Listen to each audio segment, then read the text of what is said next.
You and your friends hurt me deeply, Despite that, I'm willing to forgive it all for the price of a meal. Just leave your wallet and go.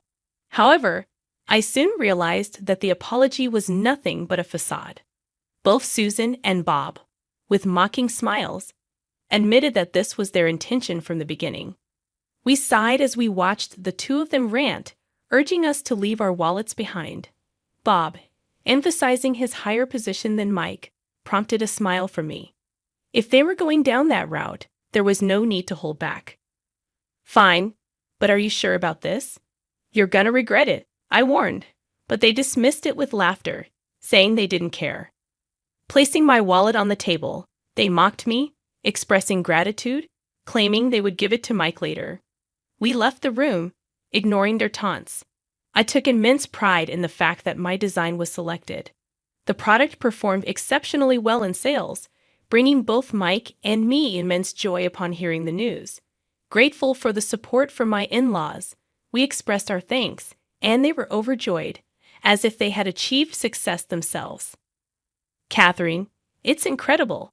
It's all thanks to your design, Mike's mother explained. Oh, it's nothing, really. Having this experience means a lot. Thank you, I replied. With this success, I devoted more time to web designing, gradually transitioning from a side gig to a full-fledged freelance career. Eventually, my earnings from design matched those from my former administrative position, leading me to quit that job. Additionally, I had the opportunity to collaborate with Mike's company whenever they launched new products. Our son John, now in middle school, grew into a bright and kind-hearted boy passionate about playing soccer in his school club. Life was good, but there was one thing that bothered me. One day, as I walked, I encountered Susan. Oh, Catherine, is that you? Hello. Hello, Susan. It was about Susan. Her son Jake was in the same soccer club as John. The boys got along well, ending up in the same class this year and often spending weekends together. John frequently talked about Jake, and when Jake visited our house, he proved to be a very polite boy. Despite these positive aspects, Susan's behavior bothered me. I first met her during the school's open house, where it was evident she was Jake's mother. Jake, you are definitely Mama's pride and joy. Mom, stop it. It's embarrassing. The class ended, and during the break, parents started conversing with the students. That's when Susan exclaimed loudly, Jake is by far the best. The others seemed to be just playing around during their presentation. The classroom grew momentarily silent at her words. Jake frowned slightly and retorted, Didn't I tell you to stop it? Everyone took their presentation seriously. I couldn't help but stare at her, wondering if her comment was really appropriate. As we took action immediately after, Mike clenched his fist in anger. But I held him back. Ignoring the two, we left the room, with a sense that they would be the ones regretting their actions. I am Catherine, leading a peaceful life with my husband Mike and our son John. We met in college, bonded over shared hobbies, and eventually got married. Mike, now highly respected in IH sales, struggled in his early days but overcame challenges. His decision to enter sales was influenced by his family, particularly his father, who managed a company. After graduating, Mike and I got married, and a few years later, our son John arrived. I continued my administrative job while pursuing my hobby of design. Over time, I took on freelance web design projects, growing in scale.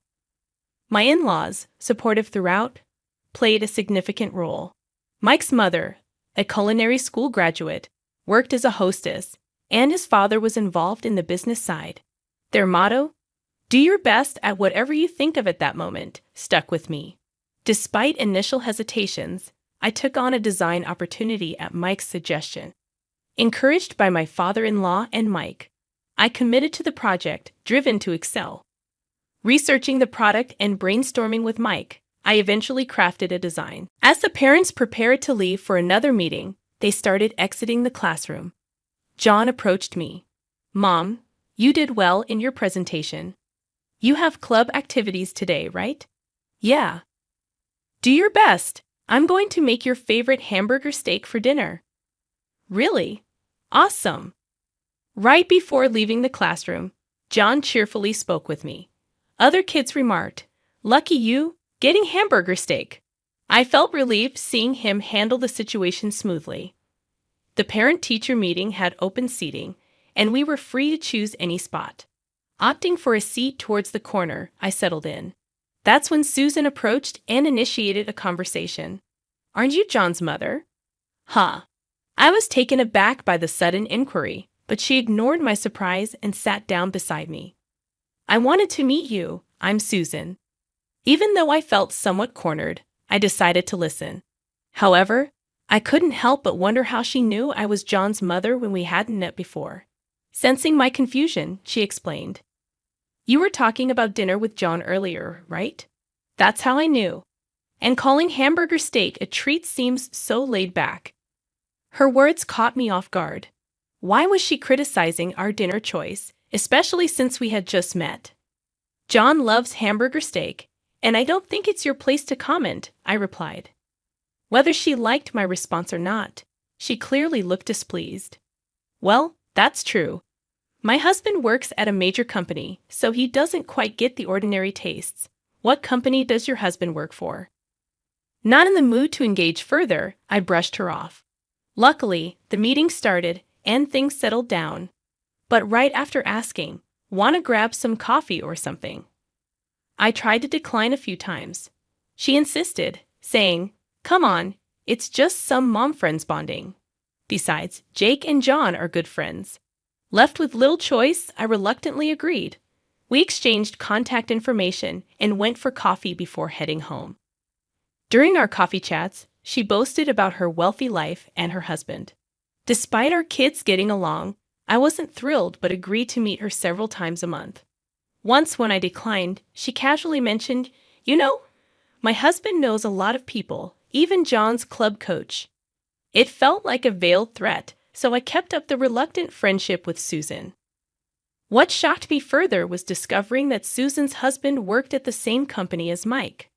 I remembered nearly spitting out my drink in surprise when I found out. She had mentioned it was a major company but never specified which one, and I hadn't imagined it would be the same one Mike worked for.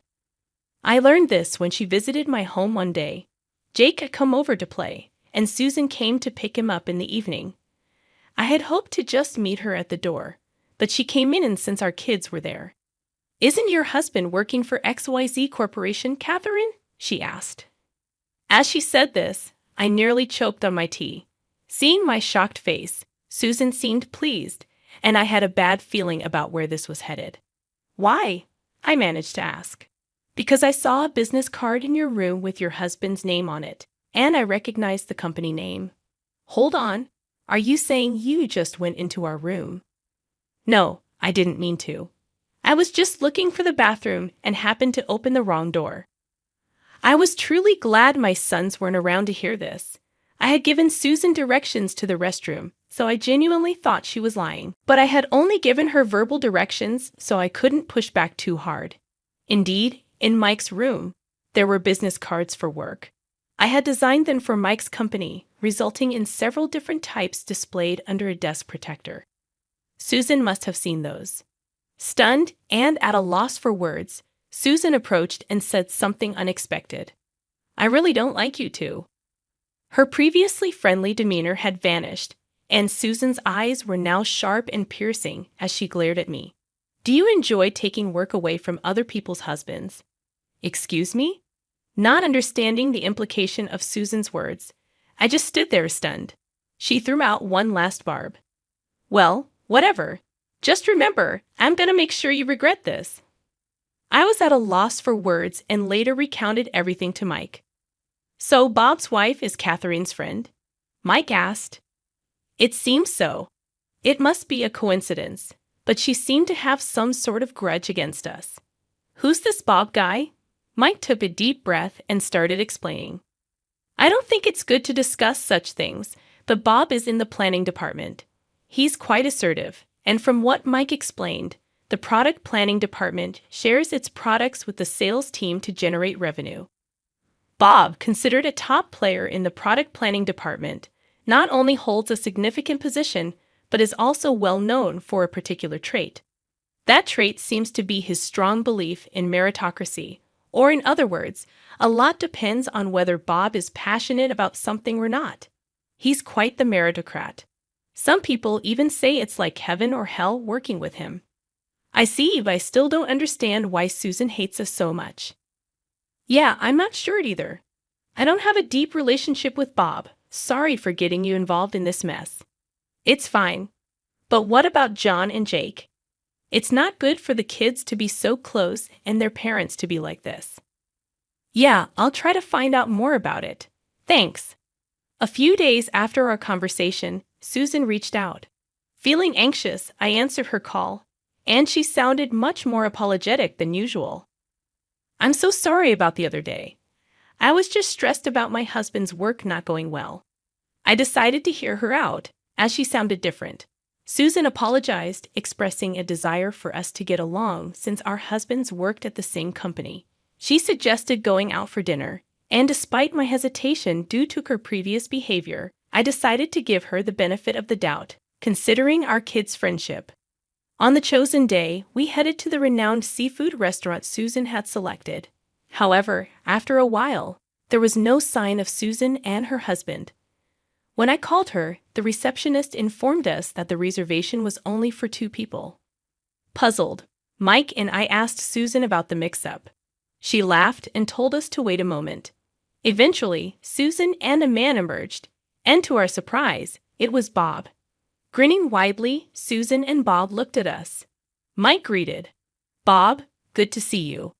It was then that I realized the man was Bob.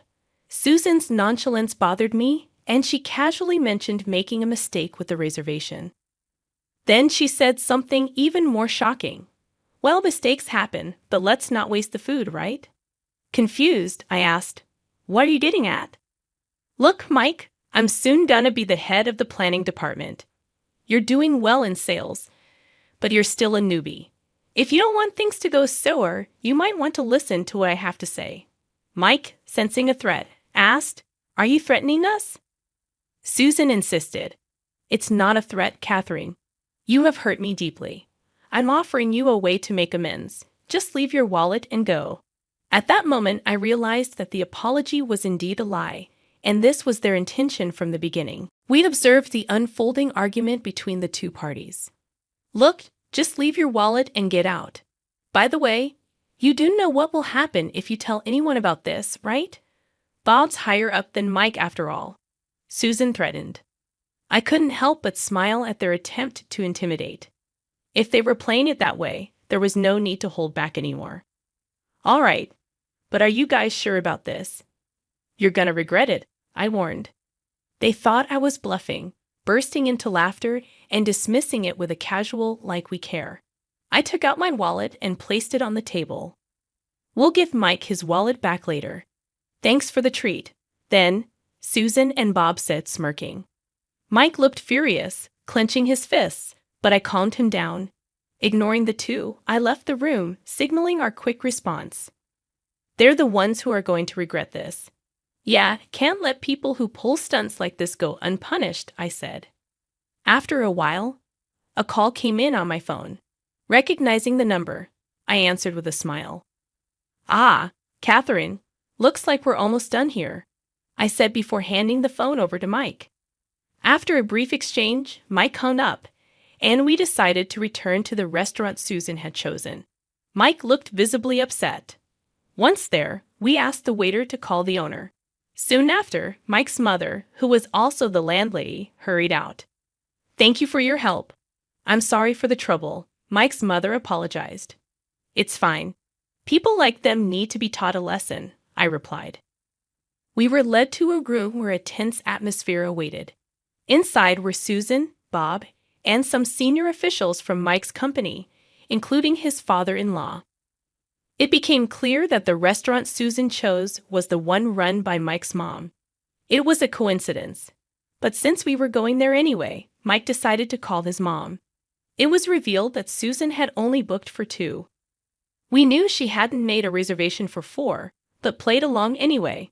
Once we understood Susan's intentions, we immediately reported it to my mother, Mike explained, Being straightforward people, both Mike's mom and Mike reported it to his dad, leading to the current situation.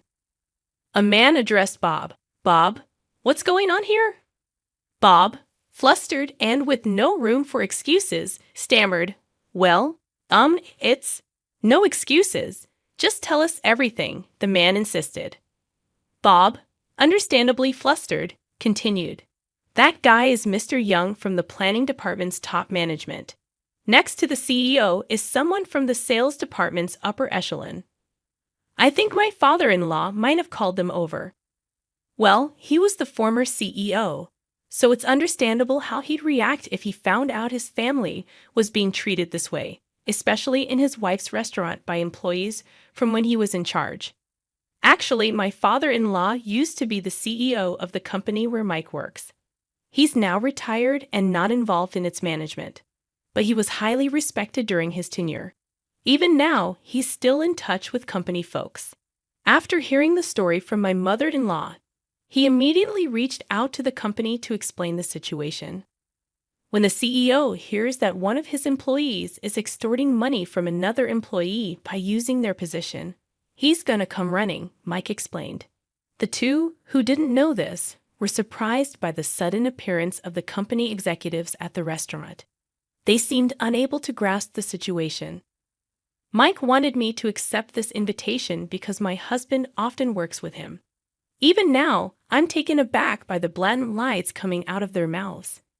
They show no remorse, and I wonder if they don't realize that such obvious lies will be found out. To cut off Bob's words, Mike entered the room. To the astonishment of the two, Mike politely said, "Excuse me." "You!"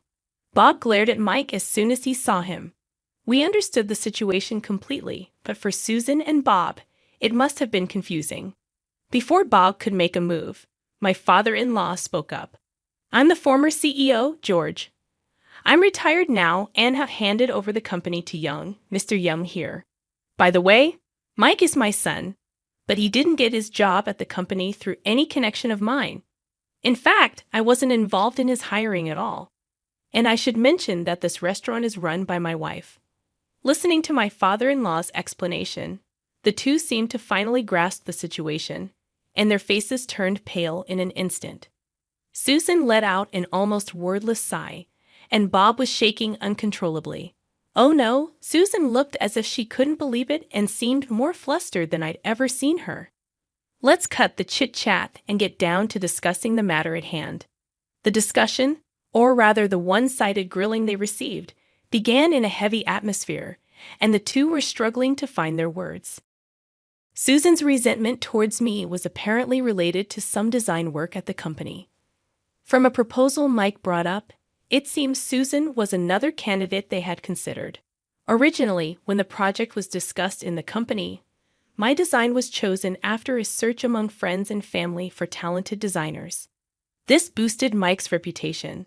Moreover, despite being relatively young, Mike had mastered his own sales techniques, earning trust from his juniors and contributing to the company's performance. It irritated me that he was taking credit for accomplishments that he'd achieved with the help of his wife's talents. I personally think Mike has genuinely been working hard. But didn't you feel the same when you received advice from him? I asked Bob, leaving him at a loss for words. A senior planning department executive's sharp comment accentuated the situation. Bob also felt slighted because, after finishing their sales tasks, the sales department would give precise advice to the planning team, making him feel like his products were being overshadowed by Mike's. As Mike's answers continued to receive praise, Bob grew resentful and frequently vented to Susan. One day, Susan overheard me talking about my work with some other moms, and since she found out that I was the designer chosen for the company project, she started picking on me. We were speechless, astounded that they would conceive such a scheme out of jealousy. Moreover, we learned another shocking truth. "I'm really disappointed in you," Mr. Young said coldly to Bob, who was begging for forgiveness. "Please wait, I'm truly sorry about this," I pleaded. Mr. Young replied, "I've heard from one of our planning department guys. I hope it's not true, but there's a significant amount of money being spent on planning. Is it really all going towards actual products? Bob froze, and Susan went pale. It turned out that Bob had been embezzling funds under the guise of planning expenses. This revelation took even us by surprise, and it seemed Susan was also complicit in the scheme. Bob, angered by Susan's words, yelled, "How'd you get caught? You said it would be a secret." It was revealed that Susan and Bob were caught embezzling money, causing a scene in the store. Mr. Young handed the arguing couple over to the police, and they faced legal consequences. The mother-in-law handled the situation with a dignified attitude, and the store quickly regained control. Bob got fired from the company and was sued for damages. Susan's parents came to apologize, and the couple chose to live in isolation as a form of penance. Jake, Susan's son, stayed with his grandparents for a while.